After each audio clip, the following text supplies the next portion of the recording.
से नफरत करता था, उनका अपना खानदान बनु उमैया, और वो ये बात बर्दाश्त नहीं कर सकते थे कि खिलाफत उनके खानदान से निकल जाए।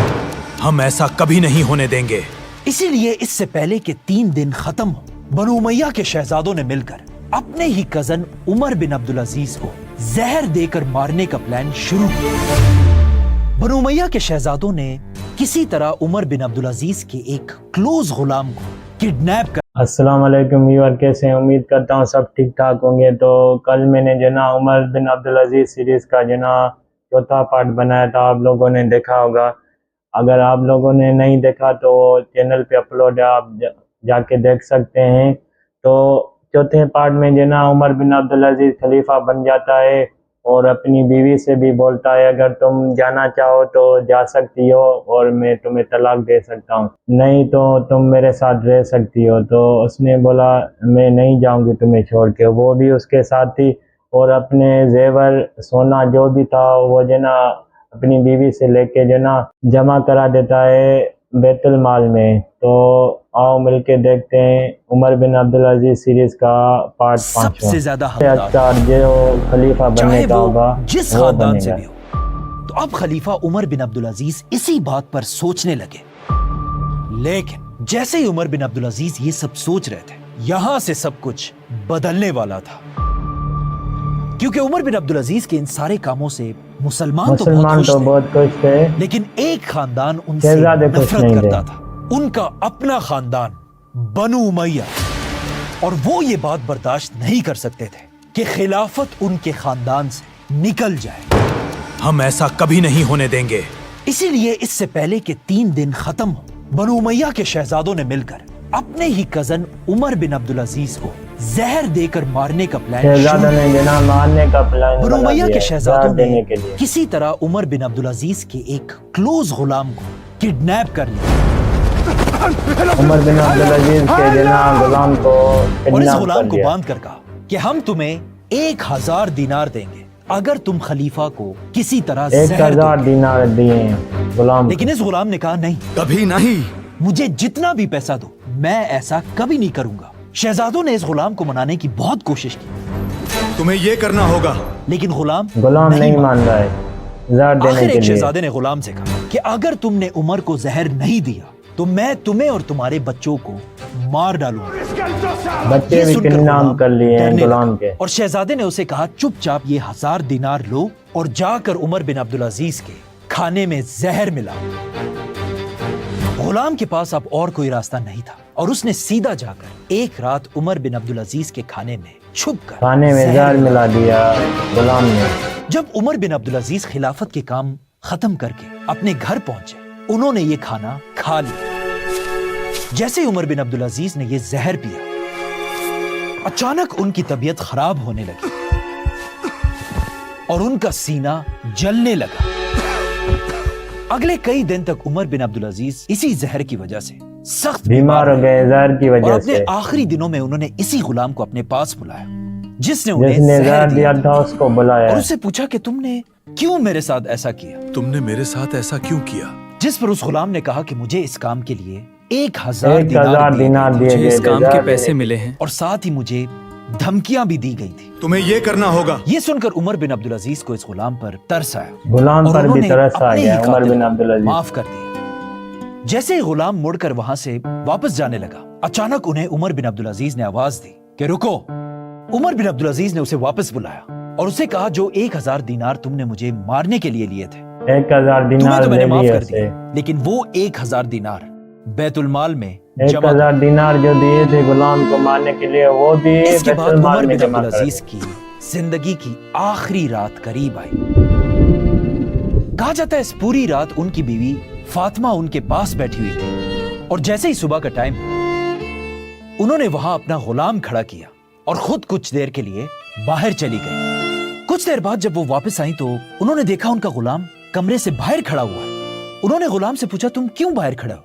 तो गुलाम ने कहा खलीफा ने मुझे हुक्म दिया था कि अब तुम बाहर चले जाओ, और खलीफा अंदर खुद कुरान पढ़ रहे थे। इरजिई इला रब्बिकी राग़िबा। ये सुनकर उमर बिन अब्दुल अजीज की बीवी को समझ आ गई और उन्होंने भागकर तेजी से दरवाजा खोला اور دیکھا کہ خلیفہ شہزادی حضرت عمر سمجھ بن گئی کہ عبدالعزیز جنا اس دنیا سے دنیا چلا گئے. جا چکے ہیں. یہ دیکھ کر محل کے اندر ہر ایک رونے لگا سارے مسلمان اور رونے جیسے لگے. جیسے خبر پھیلتی گئی پوری مسلمان دنیا میں ایک غم پھیل گیا. جس دن حضرت عمر بن عبدالعزیز فوت ہوئے اس دن ان کی ایج صرف 40 سال کی اور وہ عمر تھی. صرف اور صرف 2.5 سال خلیفہ رہے. جب 2.5 عمر سال بن جو نا عبدالعزیز خلیفہ شہید بنے ہوئے تھے. اس وقت ان کی خلافت ایک طرف ہندوستان سے لے کر دوسری طرف یورپ میں فرانس تک ہندوستان سے لے کے فرانس تک جو نا مطلب اگر صرف خلافت تھی. خلافت کے سائز کو دیکھا جائے تو عمر بن عبدالعزیز سے بڑا خلیفہ یا بادشاہ ان سے پہلے دنیا میں کوئی بھی نہیں گزرا تھا. فار ایگزامپل یہ ہے الیگزینڈر دی گریٹ کی ایمپائر اور یہ تھی خلیفہ عمر بن عبدالعزیز کی خلافت. مطلب عمر بن عبدالعزیز آج تک مسلمانوں کے سب سے طاقتور لیڈر تھے. ان سے پہلے اور ان کے بعد کسی بھی مسلمان لیڈر نے اتنے بڑے علاقے پر حکومت نہیں کی. لیکن اتنے بڑے خلیفہ ہونے کے بعد دنیا میں ایسا کوئی مسلمان یا نان مسلم نہیں تھا جو عمر بن عبدالعزیز سے محبت نہ کرتا. اور اسی لیے حضرت عمر بن عبدالعزیز کو حضرت حسن رضی اللہ عنہ کے بعد خلافت راشدہ کا آخری خلیفہ خلافت کہا. راشدہ کا آخری لیکن اتنے خلیفہ بڑے خلیفہ ہونے عمر کے بن بعد عبدالعزیز. جب مرنے کے بعد ان کے مال کا حساب لگایا گیا تو ان کے ہر بچے کے لیے صرف 20 درہم بچے اپنے بچوں اور کے ان لیے کے پاس پہننے 20 کے درہم لیے صرف بچے. ایک ہی کپڑا تھا. اس سے پہلے بنو امیہ کا ہر خلیفہ مرنے کے بعد اپنے بچوں کے لیے کروڑوں اربوں کا مال چھوڑ کر جاتا تھا. لیکن عمر بن عبدالعزیز نے مرنے سے پہلے اپنے بچوں سے پوچھا بھی تھا کہ میرے بچوں بتاؤ تم کیا چاہتے ہو؟ کیا تم چاہتے ہو کہ دنیا کا یہ سارا مال تمہیں ملے اور قیامت کے دن تمہارا باپ جہنم کی آگ میں جلے؟ عمر بن اپنے عبدالعزیز بچوں کے سے جسم پوچھا کو تھا. ان کے کمرے سے اٹھایا گیا, انہیں غسل دیا گیا اور پھر انہیں ہزاروں مسلمانوں کے آنسوؤں کے ساتھ سارے مسلمان رو رہے تھے. دفنا دیا گیا. دفنا دیا گیا. سلام ہو خلیفہ حضرت عمر بن عبدالعزیز پر. خیر, اب بنو امیہ کی سازش کامیاب ہو چکی ہے بنو امیہ کی سازش اور انہوں نے کامیاب ہو خلیفہ گئی. عمر بن عبدالعزیز کو امیہ خلافت ختم کرنے سے روک دیا تھا. اسی لیے عمر بن عبدالعزیز کو شہید کرتے ہی انہوں نے انہی کے کزن یزید کو بنو امیہ کا نیا خلیفہ بنایا. اور یزید نے آتے ہی آف کورس عمر بن عبدالعزیز کے بنائے ہوئے سارے لاز اور قانون کو پھاڑ دیا سارے قانونوں کو اور پھاڑ خلیفہ دیا. بنتے ہی مسلمانوں کے بیت المال سے سونے کے خزانے اٹھوا کر اپنے خاندان میں جشن منانے کے لیے یہ سب خزانہ بانٹ دیا. اٹھا کے جناب اپنے خاندان میں ایک بار بانٹ پھر دیا. بنو امیہ کے شہزادوں کی عیاشیاں شروع ہوئیں. ظالم گورنر دوبارہ اپنے تخت پر بیٹھے. غریب اور یتیم مسلمانوں پر ظلم ایک بار مسلمانوں پھر پہ شروع ظلم شروع ہو گیا پھر سے. شہزادوں کے محل دوبارہ بننے لگے اور اس طرح امیہ خلافت ایک بار پھر وہی خلافت بنی جس طرح عمر بن عبدالعزیز سے پہلے تھی. یہاں تک کہ کہا جاتا ہے خلیفہ یزید ایک دن عمر بن عبدالعزیز کی بیوی فاطمہ کے پاس آیا اور ان سے کہا کہ میں جانتا ہوں کہ عمر نے صرف ہم پر نہیں بلکہ آپ پر بھی بہت ظلم کیا تھا. یہ لے وہ سارا سونا اور زیور جو خلیفہ بن کر عمر نے آپ سے لیا تھا. لیکن عمر بن عبدالعزیز کی بیوی نے کہا کہ جب میں نے عمر کی پوری زندگی میں اسے دھوکہ نہیں دیا تو اب ان کے مرنے کے بعد بھی میں انہیں دھوکہ نہیں دوں گی. لے جاؤ واپس یہ سارا سونا. سونا واپس نہیں لے چاہیے جاؤ. مجھے یہ سونا. نہیں چاہیے. یزید یہ سن کر خوش ہو گیا کیونکہ اس نے یہ سونا واپس مسلمانوں کے بیت المال میں جمع نہیں کیا بلکہ اس نے عمر بن عبدالعزیز کی بیوی کا سارا سونا اٹھا کر اپنی اپنی بیویوں بیویوں کو دے دیا سونا. اس طرح حضرت عمر بن عبدالعزیز کی ساری محنت آنے والے بنو امیہ خلیفاؤں نے برباد کر دی اور خلافت میں آہستہ آہستہ کرپشن اپنی پھر پیک پر کرپشن پہنچ. شروع ہو گئی.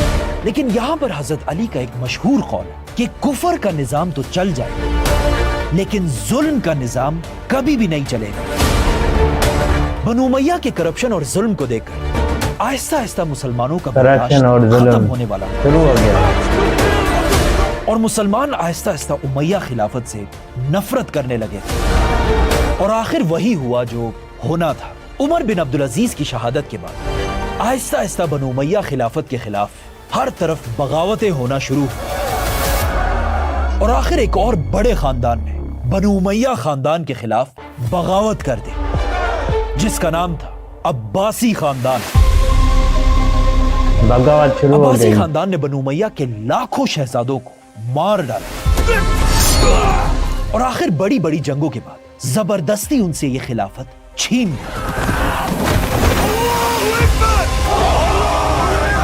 लेकिन लाखों लोगों को मारने के बाद भी अब्बासियों का गुस्सा ठंडा नहीं हुआ, बल्कि इसके बाद वो सीधा बनु उमैया के खलीफाओं की कब्रों कब्रों की की तरफ तरफ गए, और उन सारी कब्रों को तबाह कर कब्रों को भी जो है ना उखाड़ दिया। लेकिन जैसे ही अब्बासी खानदान हजरत उमर बिन अब्दुल अजीज की कब्र के पास पहुंचे, वहां वो रुक गए, क्योंकि उन्हें खलीफा उमर बिन अब्दुल अजीज का दौर अच्छी तरह याद था कि किस तरह उन्होंने मुसलमानों को बचाने के लिए अपने ही खानदान से दुश्मनी ली थी, बल्कि मुसलमानों के लिए ही उन्हें शहीद भी किया गया था। इसीलिए अब्बासी खानदान, जो उमैया खानदान का बहुत सख्त दुश्मन था, अब्बासी खानदान जो ना उन्होंने उमैया बाकी सारे बिन कब्रों को तो खानदान तबाह का कर जो ना दिया, सख्त लेकिन दुश्मन था। उमर बिन अब्दुल अजीज की कब्र को उसी तरह अपनी जगह पर इज्जत के साथ रहने दिया।